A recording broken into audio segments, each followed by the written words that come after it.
बहुत समय पहले की बात है। रुद्रगढ़ नामक एक राज्य में राजा मान सिंह राज्य करते थे। राजा मान सिंह की यश कीर्ति दूर दूर तक फैली हुई थी। उस समय राजा मान सिंह के टक्कर का राजा कोई नहीं था। राजा मान सिंह के राज्य में प्रजा हर तरह के सुख समृद्धि से संचित थी। उपजाऊ भूमि, पशु पक्षी, नदियां, चारों दिशाएं, प्रजा, हर कोई राजा मान सिंह का गुणगान करता था। राजा मान सिंह की दो पत्नियों थीं, जिनका नाम रानी रूपवती और रानी किरण देवी था। रानी रूपवती बहुत ही सुंदर थी। उनके जैसी सुंदर स्त्री पूरे राज्य में कोई नहीं थी। रानी रूपवती को अपने सुंदरता पर बहुत ही घमंड था। वही किरण देवी सीधी शादी और दयालु महिला थी। राजा मान सिंह को कोई भी संतान नहीं थी। इसके लिए राजा मान सिंह कई धार्मिक अनुष्ठान, पूजा पाठ, दान धर्म सब कुछ करते, लेकिन ईश्वर के यहाँ उनकी कोई सुनवाई नहीं थी। राजा मान सिंह बहुत ही समृद्ध राजा थे। उन्हें केवल एक ही कमी थी कि उनकी कोई संतान नहीं है। ऐसे ही दिन बिताते रहे। आखिरकार एक दिन ऐसा भी आया जब राजा को ये खुशी की खबर मिली कि उनकी पत्नी किरण देवी गर्भवती है। राजा मान सिंह बहुत प्रसन्न हुए और वो महारानी किरण देवी के पास गए। महारानी किरण देवी, क्या जो मैं सुन रहा हूँ वह सही है? क्या आप सच में माँ बनने वाली हैं?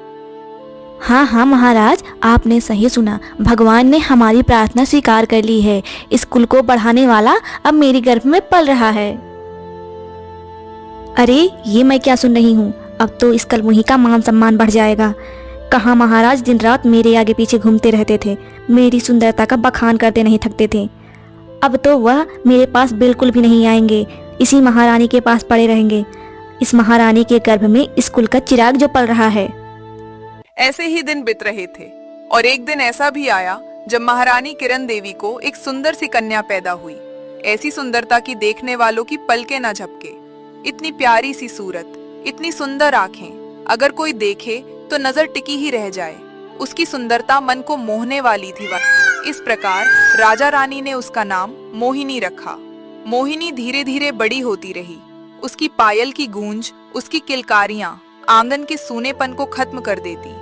अब मोहिनी 14 साल की हो गई थी। वह बहुत ही खूबसूरत और आकर्षक लगने लगी थी।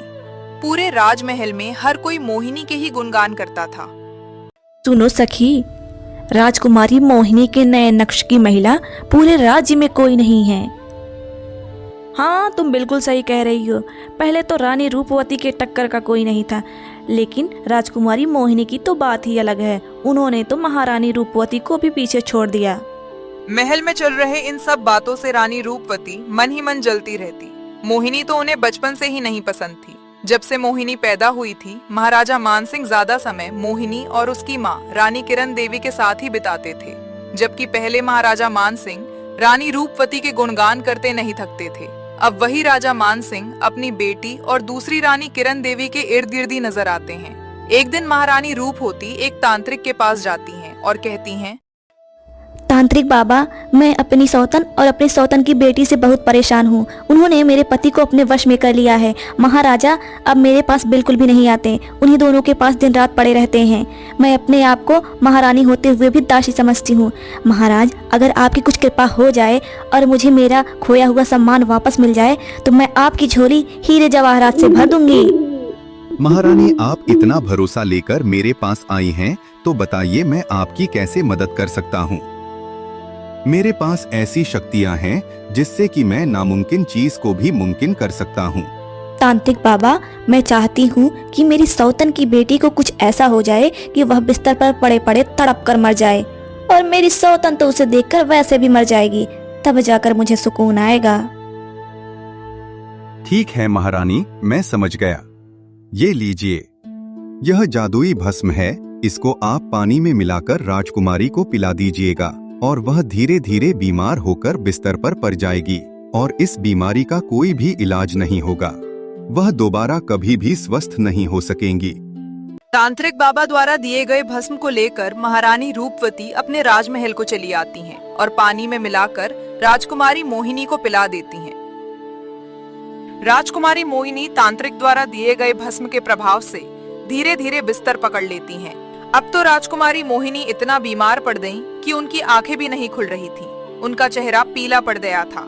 बिल्कुल सूखी सी बिस्तर से चिपकी पड़ी रहती। राजा मानसिंह के राजवैद्य राजकुमारी को ठीक नहीं कर पाए। राजा मानसिंह ने दूसरे राज्य से भी कई प्रसिद्ध वैद्य बुलाए। दवा इलाज हुआ। राजकुमारी के नाम से राजा ने दान दक्षिणा भी दिया गया, धार्मिक अनुष्ठान भी किया, लेकिन राजकुमारी की तबीयत दिन ब दिन बिगड़ती जा रही थी।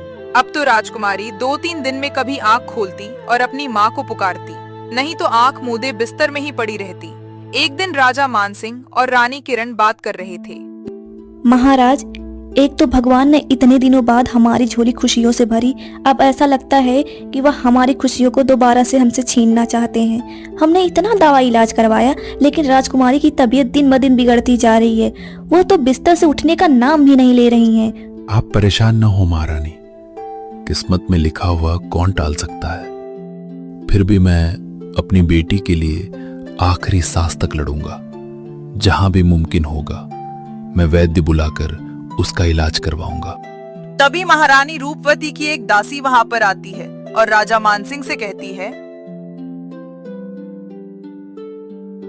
महाराज, मैं आपकी क्षमा प्रार्थी हूँ। छोटी मुंह बड़ी बात, लेकिन मैं आपको कुछ ऐसा राज बताने जा रही हूँ जिससे कि हो सकता है राजकुमारी जी का कुछ भला हो जाए। उनकी हालत अब मुझसे बिल्कुल नहीं देखी जा रही। एक दिन रानी रूपवती एक तांत्रिक बाबा के पास गई थी। वहां से वह जादुई भस्म लेकर आई थी। वापस आकर वही भस्म पानी में मिलाकर उन्होंने राजकुमारी जी को पिला दिया था। राजकुमारी जी तब से बीमार पड़ी हुई हैं। तब राजा मानसिंह रानी रूपवती को बुलाते हैं और डपट कर उनसे सारी बात सच सच कहने को कहते हैं। रानी रूपवती अपना अपराध स्वीकार करती हैं और बताती हैं कि मुझे रानी किरण देवी और राजकुमारी मोहिनी से ईर्ष्या हो गई थी, इसलिए मैंने ये सब किया।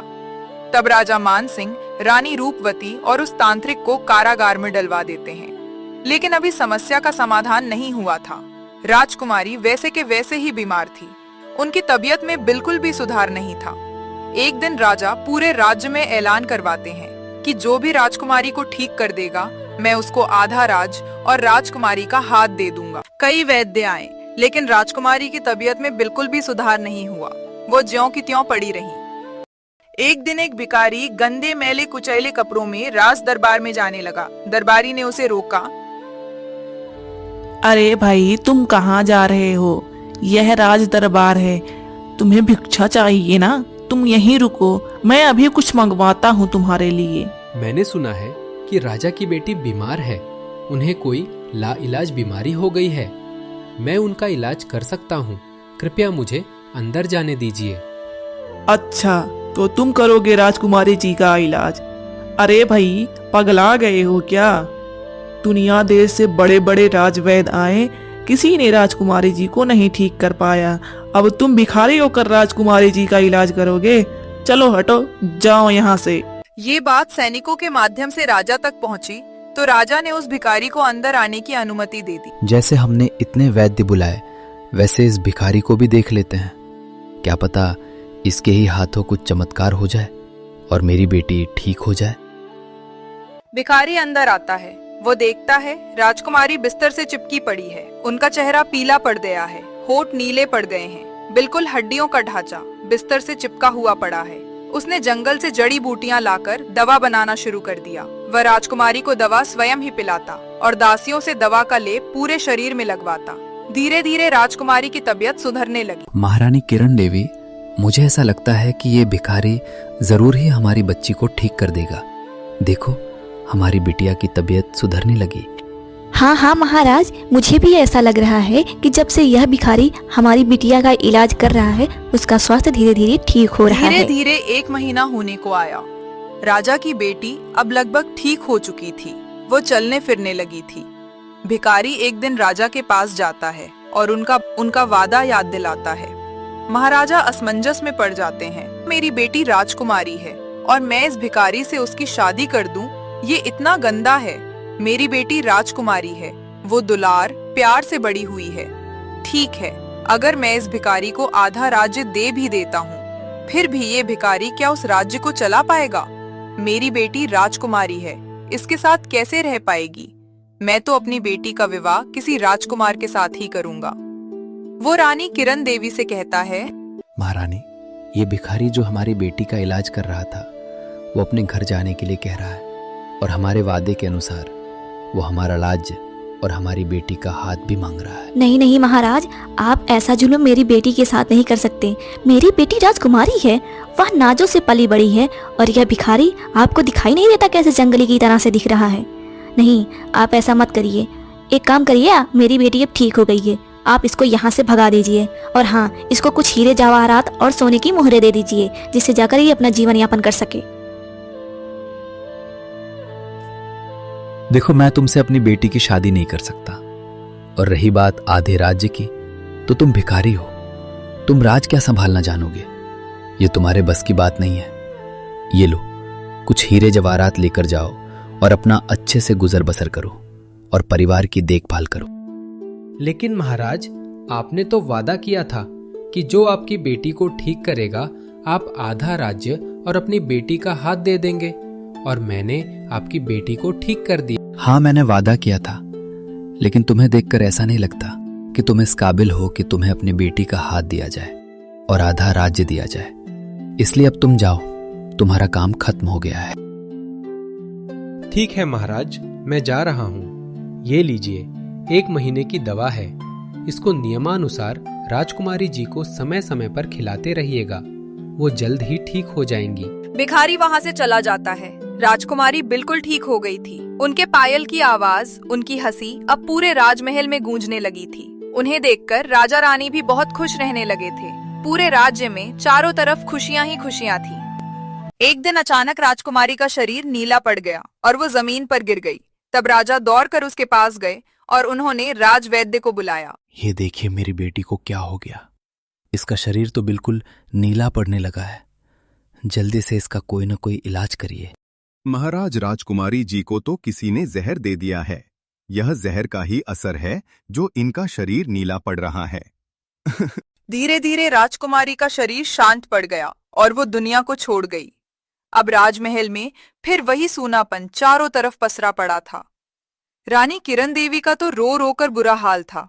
वहीं राजा को भी कहीं सुकून नहीं मिलता था। उन्होंने सोचा, आखिर में ऐसा क्या हुआ? किसने ऐसा किया? मेरी बेटी ठीक हो गई थी। मेरी किसी से क्या दुश्मनी थी जो उसको किसी ने जहर दे दिया? उन्होंने राजमंत्री को आदेश दिया कि इसकी गहनता से जांच की जाए। जांच करने के बाद पता चला कि राजकुमारी ने भिखारी द्वारा दिए गए दवा के अलावा दिन भर कुछ नहीं खाया पिया, और आज की दवा की पुड़िया में जहर था, जिससे कि कोई भी क्षण भर ही में ही मृत्यु को प्राप्त हो जाए। अब राजा रानी और दरबारियों को ये बात समझ आ चुकी थी कि वो भिखारी कोई साधारण भिखारी नहीं, बल्कि कोई बहुत ही चालबाज आदमी था। उसे ऐसा लगा होगा कि अगर राजा अपने वादे से मुकर जाता है तो मैं भी अपना बदला ले लूंगा। इसलिए उसने 1 महीने की दवा के बीच में एक जहर की पुड़िया भी रख रही थी, जिसको खाने के बाद राजकुमारी की मृत्यु हो गई। राजा को अपने वादा खिलाफी पर बहुत पछतावा हुआ, जिसके कारण राजकुमारी को अपने प्राणों से हाथ धोना पड़ा। अब चारों तरफ को कोहराम मच गया था। फिर से महल में वही सूनापन फैल गया।